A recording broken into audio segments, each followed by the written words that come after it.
Hello, everybody. I'd like to welcome you to today's activity entitled The Kids Are All Right, Improving the Management of Patients with Juvenile Idiopathic Arthritis.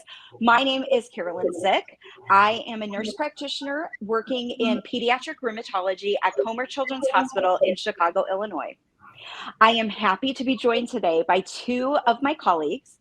First, we have Amanda Arjun, who is a pediatric rheumatology nurse practitioner at Johns Hopkins University in Baltimore, Maryland. Welcome, Amanda. Thank you. And we are also joined today by Natasha Trahan. She is a patient who was diagnosed with JIA as an adolescent. Natasha is currently a college student at the University of Ottawa in Ontario, Canada, and founder of the nonprofit organization Take a Pain Check. During this case-based activity, the three of us will discuss some of the challenges in management of JIA.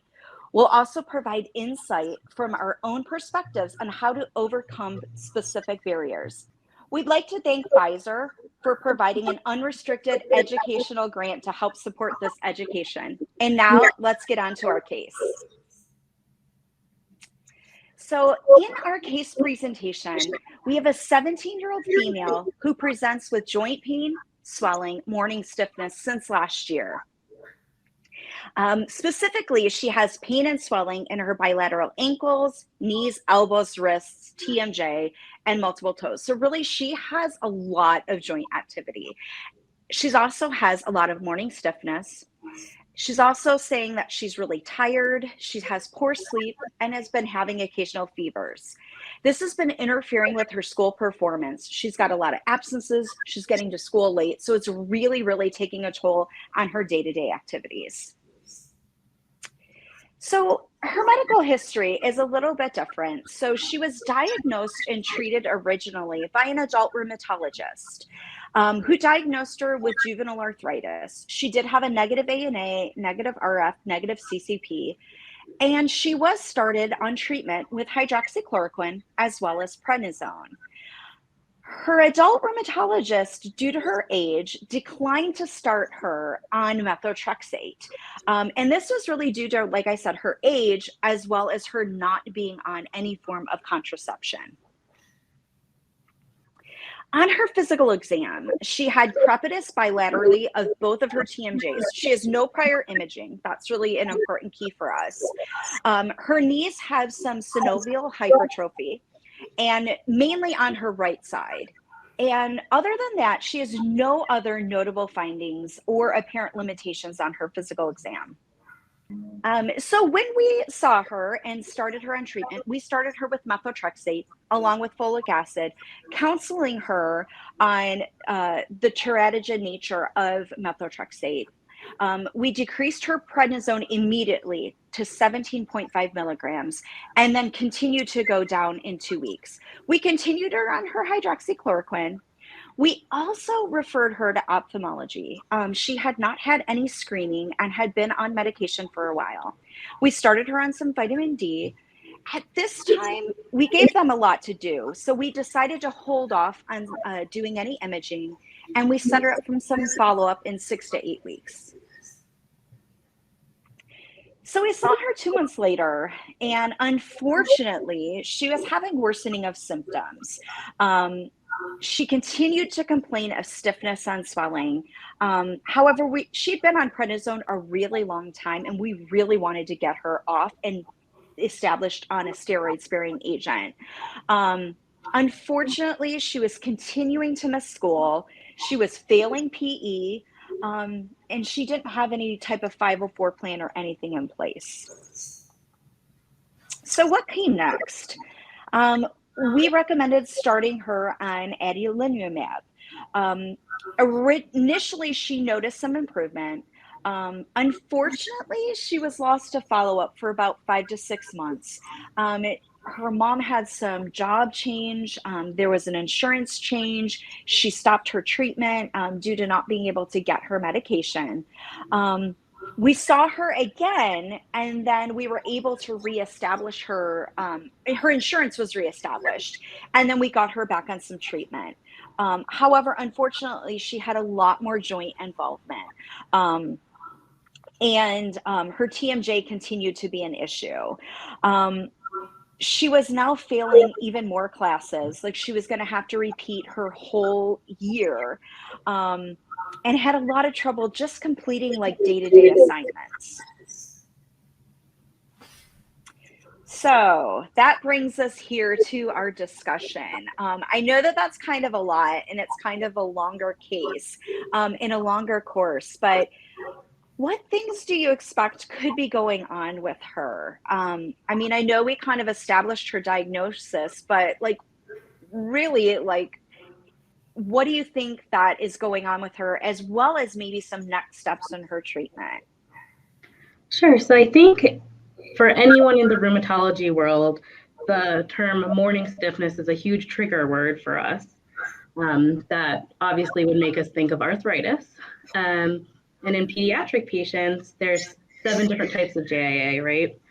Mm-hmm. And they're, for the most part, they're based on kind of how many joints are involved.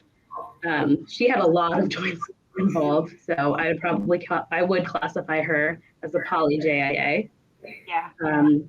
And she did have some other systemic symptoms, but I wouldn't necessarily suspect something like lupus or anything like that because she doesn't have any other mucocutaneous findings. With the fatigue, poor sleep, occasional fever, when you have an autoimmune condition, you're prone to these things anyway. So I do agree with that diagnosis that was established by the adult rheumatologist. Yeah. Yeah. How about treatment? How about treatment? It was hard, right? Like we kind of got her, and she was on a ton of prednisone, right? Like that's not Mhm. really our standard. It's good maybe in the beginning, but you know, it was hard, a little bit challenging, right? Because we did start her on DMARDs, and we did then start her on a TNF, but it was kind of hard to keep her on therapy with some of the other challenges that she had. Yeah.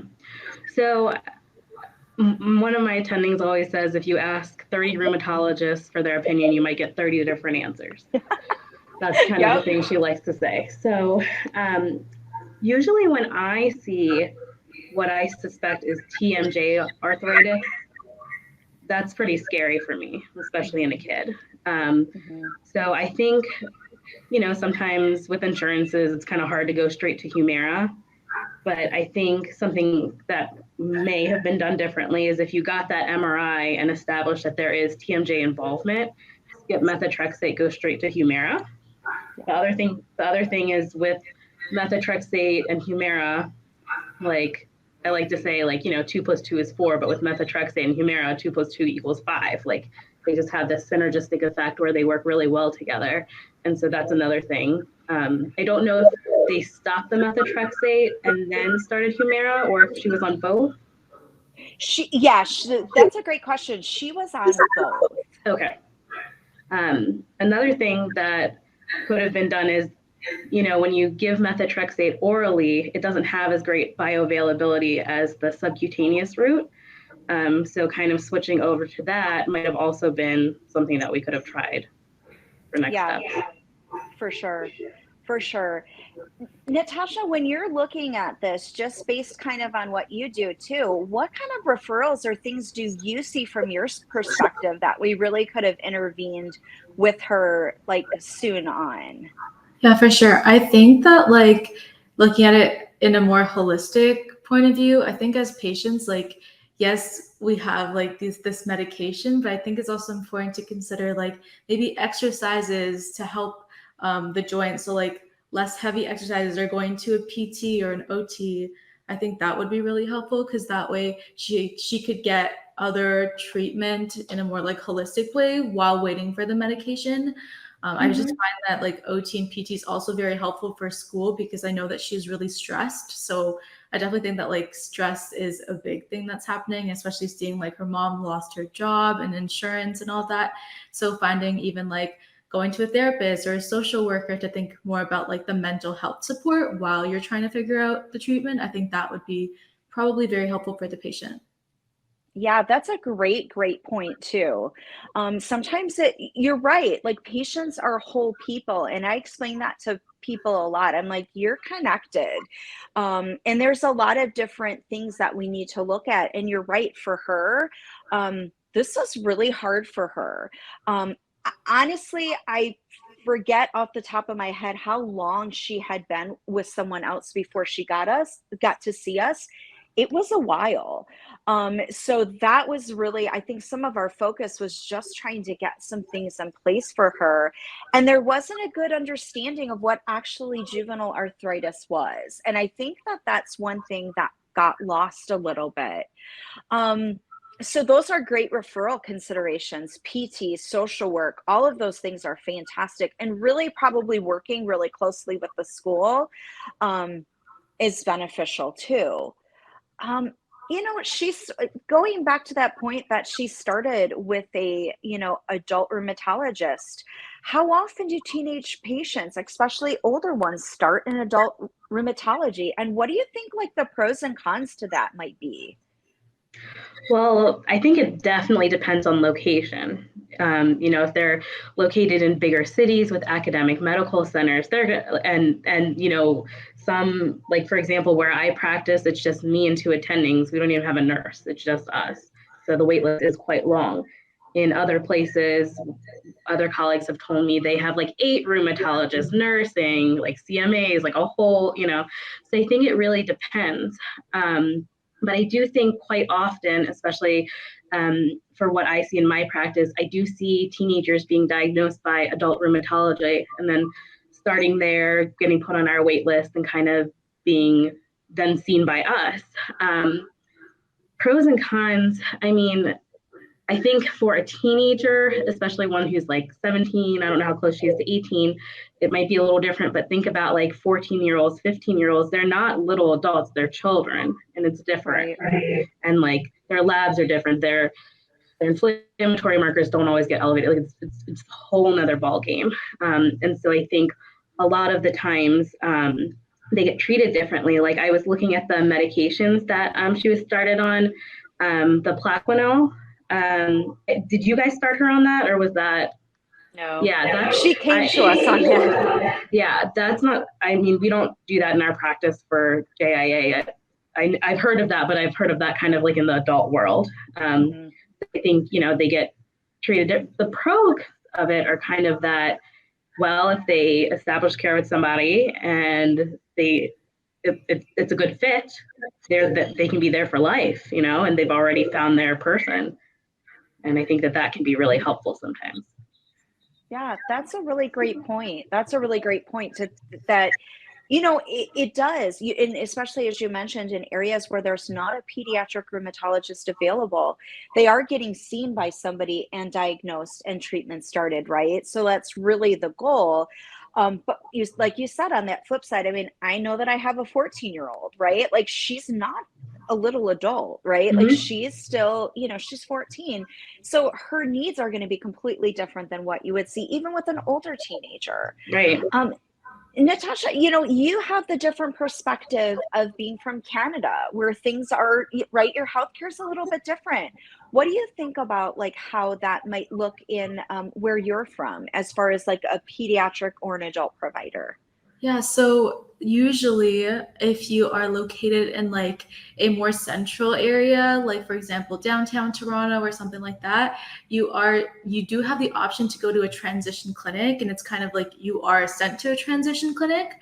So I find that because I have a podcast and I talk to so many different people from the States and Canada that live with arthritis and that are like young adults. And I find that a lot of young adults or like teenagers from the States, they just say that they're like kind of thrown into adult care. There's no transition clinic that they're usually referred to. And so it's really interesting to hear from them. But even in Canada, like I'm 19. I haven't transitioned yet. I'm still seeing a pediatric rheumatologist. And my pediatric rheumatologist has given me the option to stay for a bit.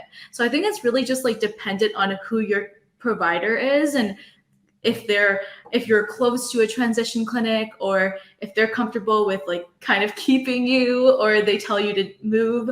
But I did talk to someone that actually was 16 and was already put into adult care just because they thought it didn't make sense for her to go to pediatrics, and she would eventually have to transition at 18 in Canada. But she did say that it was really like interesting that she was surrounded by seniors, and it was like a whole different environment where it wasn't young people, but she never knew life in pediatrics, so she never actually knew how that felt. Whereas I've seen like some people gone from like pediatric, the transition clinic, and they're in the transition clinic for such a long time, and they really enjoy it because they're kind of being seen by their pediatric rheumatologist and adult rheumatologist at the same time, and they're able to like build the comfortable conversation and be prepared. So there is like multiple different situations here as well. It's just that you do have an option to go to a transition clinic if you're in like a central area.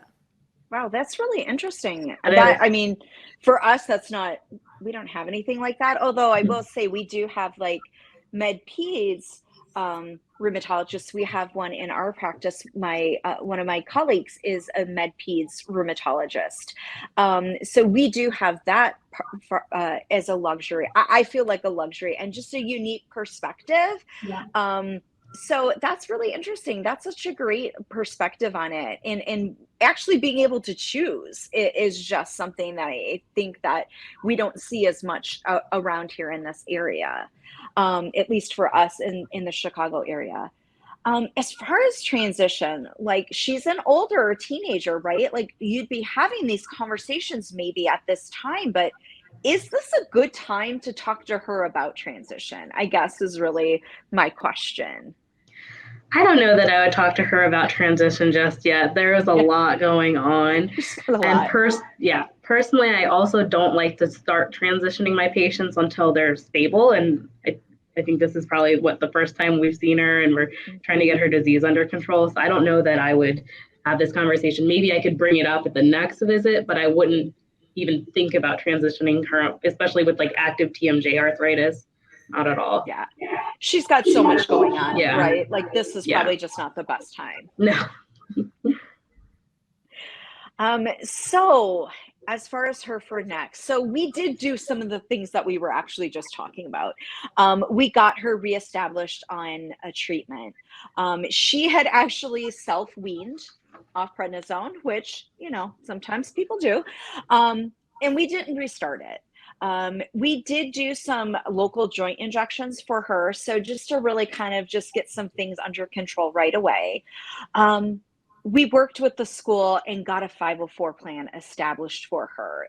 There's no reason that she should be failing PE. Right. None. Like that was just really like completely unacceptable. And honestly, when she told us this, we did work on that right away. Like in our world, that's like an emergency situation. You know, she's a student. That's like her job. So we got her some accommodations at school so that she could get caught up. We provided some education, just reiterating to what JIA is. We did refer her to social work, really just for a needs assessment. There's been a lot of changes for this family as far as like housing, food insecurity. Like we wanted to just make sure that we really touched on all of that because we know that all that kind of stuff affects people. And we did at some point introduce the transition assessment tool to her and her mom. So we saw her about 4 months later. I will say that each time we see her a little bit longer than we really intended to, just because they have a lot going on. She actually called us to let us know that she was flaring, and she had just graduated high school and she turned 18.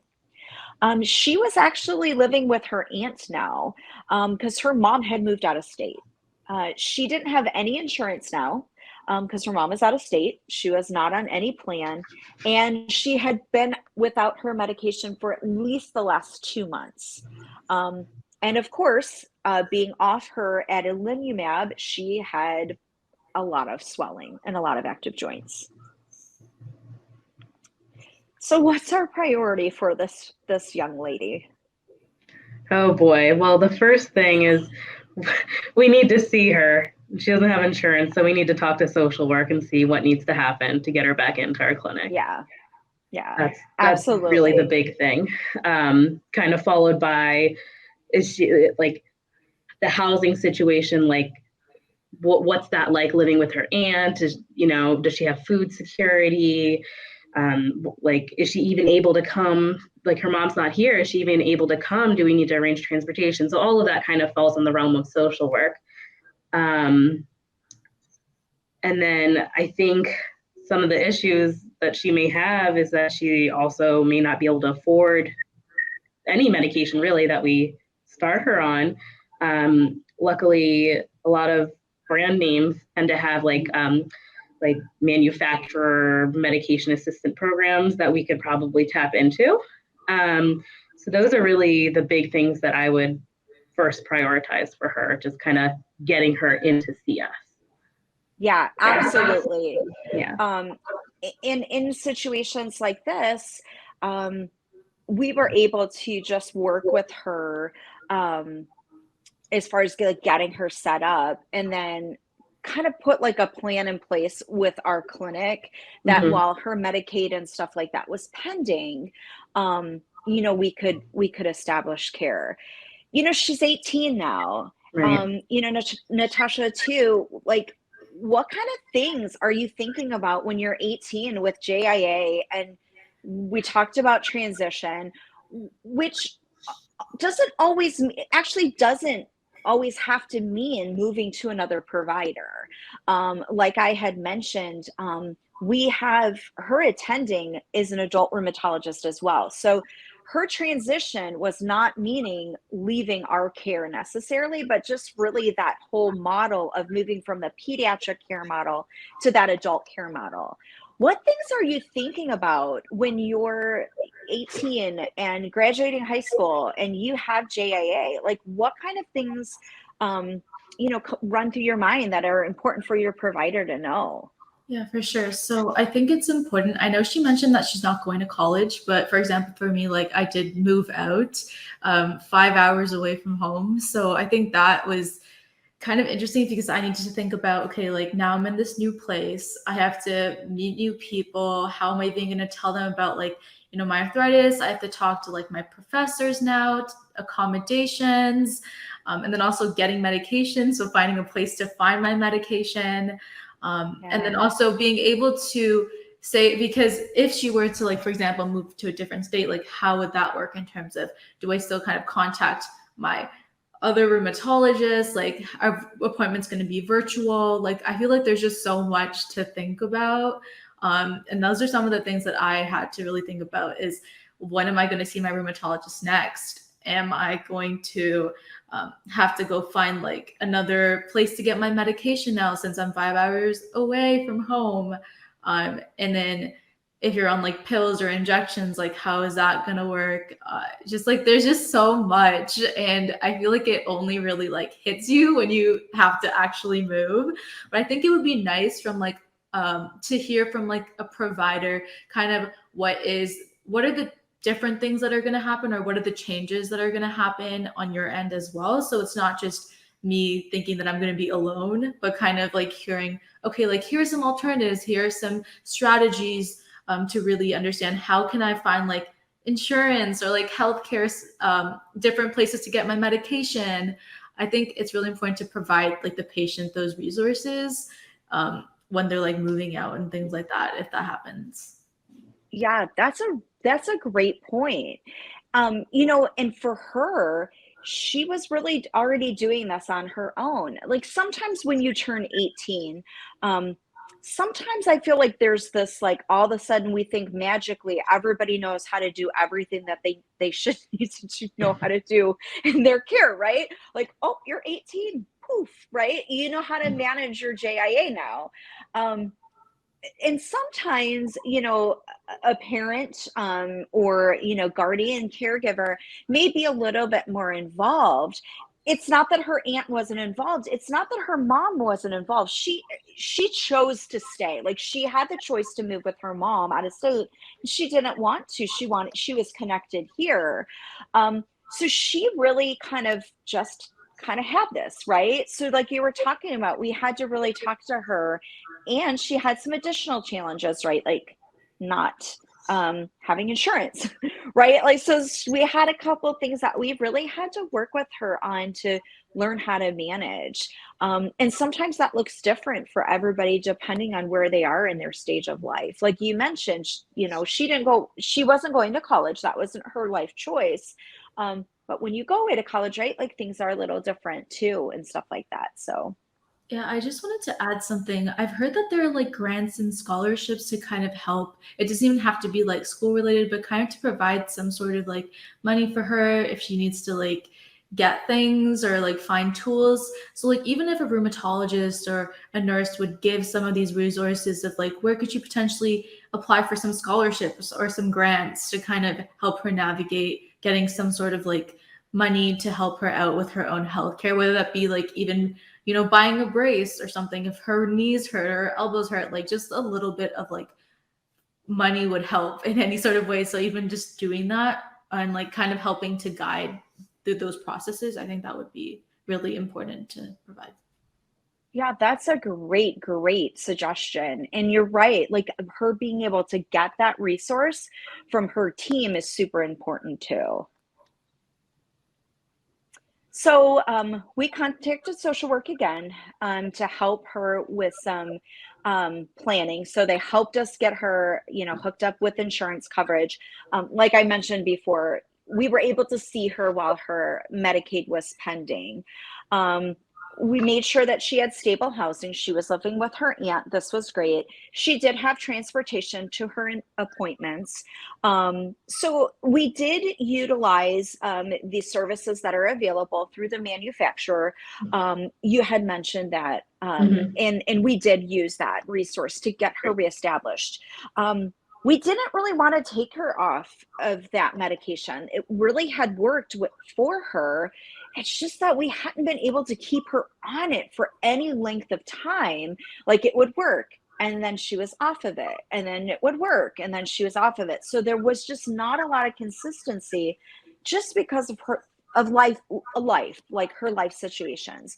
We did decide to stop methotrexate. And the reason is it's not a horribly expensive medication, but it is an additional medication. She wasn't wildly adherent to it. So really we just kind of made the choice, you know what, we're going to really just try to do what we can to help her out. We had actually stopped the hydroxychloroquine quite some time ago.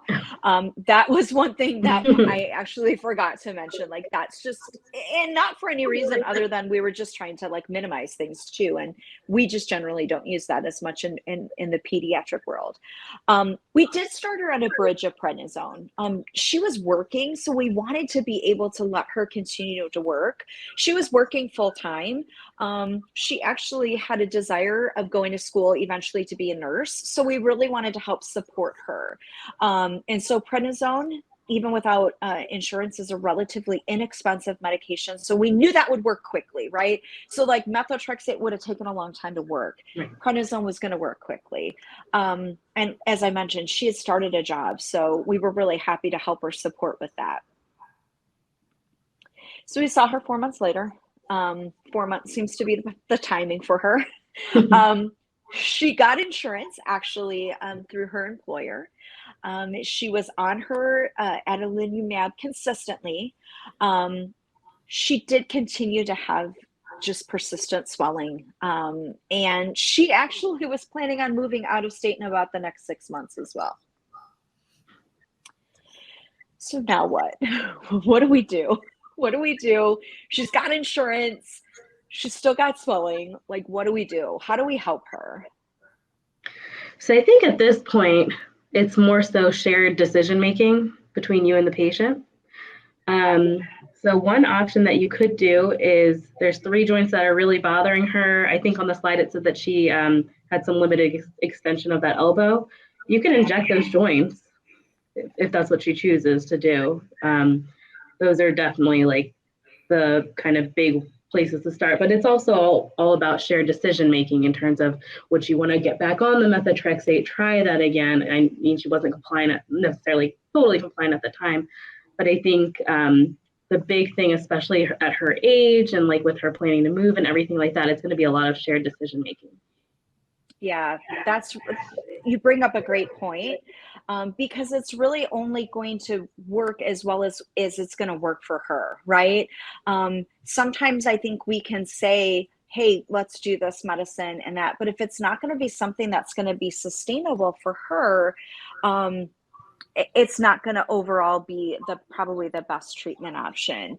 And I think that that's a great point. We really do try to do shared decision making a lot. It really puts the patient there at the focus, and really that coming together with what are the different options, what's going to work best for her, what's worked in the past, and things like that. Do patients who start and stop the same biologic therapy do worse than those that continue without a break?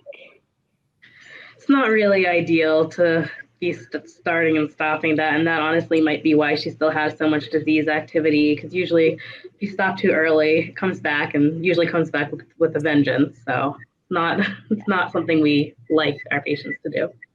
Yeah, absolutely. If we can keep people consistently on it, and like I said, she had a lot of things going on that were really with outside of her control. I think that one thing that I want to say though is that this is where really good communication can sometimes be helpful, right? The provider in the care team can only know what's going on, what's communicated, and sometimes people, I think, get overwhelmed, and sometimes they don't always want to tell what's going on because they kind of want to get things handled. And we were able to help once we knew, but there was a lot of times and a lot of times in which we didn't know what was going on. We didn't know that this was an issue.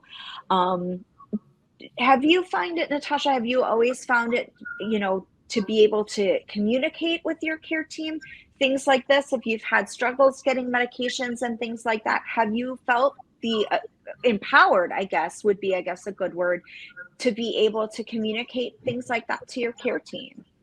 Yeah, so currently I'm very comfortable with talking with my pediatric rheumatologist, and it's been going really well. But I find that it's really important to learn how to advocate. So providing resources about advocacy, self-advocacy, and then advocating to others is really important.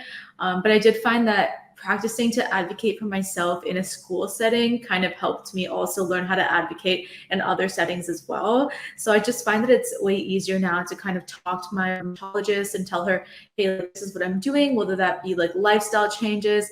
And then she'll let me know, yeah, that's totally fine. Just make sure you're also taking your medication. So as long as you're honest with your care team, I think that they're also kind of tell you what's best, but also be very open-minded. I think it's really important for a care team to be open-minded. Like, we don't know much about our disease. So if we throw something at you, and obviously we don't know too much about it as well. So we're kind of just going to Google, which might not be the best, but I think it's just important to kind of be really open-minded and even ask questions about what we might think. And I know that shared decision-making was kind of brought up. And I think that providing alternatives, so kind of having conversations about, like I mentioned before, PT, OT, things like that. Those are things that we're always going to Google to see, what are things that I can do to manage my pain. So I think it's nice to also hear from a care team and for them to even bring that up. So that way it's an easier conversation for us. So for me, it's been really easy because my rheumatologist is always have you tried PT? Have you tried OT? I can give you a referral. So just having those conversations has been super helpful. So it's really easy for me. Yeah, that's great suggestions. And it's really interesting that you bring up the advocacy point, because I do talk a lot. I know that I do with my patients and their parents about kind of kids learning to advocate at school, and they have to, and it's hard. We tell kids, right? There's an authority figure who's telling you have to run a mile. I'm not picking on PE teachers. I'm not. It's just the first example that came to my head. Right? But it's hard for a kid to say, no, I'm sorry, I can't. It puts them in a hard position. the truth is that they're going to be, as you've mentioned before, they're going to need to advocate for themselves. It doesn't mean that we shouldn't help them, right? Like by helping them get a 504 plan and all that kind of stuff. But teaching them to speak up, I think, is really important. And I think having those conversations with your care team is a good way for them to do it. It's also good for transition, right? Like you have to feel comfortable. And it's hard, right? It's hard for parents. Like if this child had been like diagnosed at like 18 months old, right, with JIA, the parent has managed that disease for a really long period of time. And it's super hard for the kids sometimes to speak up. So I think us helping them and even assisting the parents with that is, I think, super, super helpful. How would you handle, though, the transition of care needs? Okay. I mean, we have a disease that is probably not ideally controlled, right? She's Right. thinking about going away. And she's told you, right? Like we're having an open conversation about this. Like, how could we help her as she plans her future move? Like, how are we going to do with insurance? Like, how would you handle all of that? Yeah. Well, I think it all depends. So if she's moving away to go to college and going to come back during breaks and things like that, versus is she moving away for real? And so the way we do it in our clinic is if we have a patient that's going away to college, we're still their primary rheumatologist. And we've asked them to find someone locally in the community. And a lot of the times it is an adult rheumatologist. And so we might only see the patients like on breaks or like at this point every 6 months, whereas, you know, we want them, especially having labs done more frequently than that. We might have them see the local rheumatologist just a little bit more frequently. And what we would do is we'd ask them to send us that information, the name, phone number, when your first appointment is. And before they even meet their new rheumatologist, we've already spoken with this new rheumatologist on the phone and told them, like, this is everything you need to know about this patient. And I'm here if you have questions or concerns. Yeah, that's great. And you're right. It has so much to do with what is her actual plan. Right. With, you know, coming back, or even is she going to live there permanently, or is she just going to come back here? You know, she still has family in the area and things like that too. How do you, and you kind of actually touched too a little bit already on how once she leaves the area, we tend to do similar with a lot of our kids. We actually have a lot of patients who, you know, Chicago is a kind of a border city. You know, we border another state. You know, we're close to Michigan too. You know, Southern Illinois is close other places. So like we have kids who come over and go all over the place. So we try to make those connections. Sometimes it depends on how far away are they. Like if you're only 2 hours away, you can probably get back to us, right? And if you're in Illinois, like we can set up a virtual visit. You know, are you established on your, you know, if you're well under control, like some of that will depend. Depending on how many meds you're on and things like that, some of this is really super individualized. Or if we have somebody going, like we have a couple of kids who are out on the East Coast, we're like, you're going to need to find somebody, kind of thing, because you can't get back here quickly. So, you know, that's a little bit how we handle things. You know, Natasha, you're in a different area. Like you have a different healthcare system and obviously a different setup in Canada. Do you find, when your kids go away to school and things like that, do they have to find like another provider? Is that easy to do, or is that a big challenge for them? Honestly, I was actually trying to find another provider like near me, but I just realized that like it's too much stress at this point. Like I'm stressed about school. Maybe I should just wait. So my pediatric dermatologist was really nice. She's like, okay, just stay here like as long as you want. The reason why I was thinking actually to like find a new rheumatologist is just because it's nearby to where I am now, and I'm 5 hours away. So I don't know how often I'll be going home. And then also depends on like, right now I'm having like a few flare-ups, so I probably do want to see a rheumatologist as often, but I just found that like the whole move was just a lot. And then now figuring out, okay, now I have to re-explain everything to a new doctor and all of that. I was like, maybe I'll just come home during my break.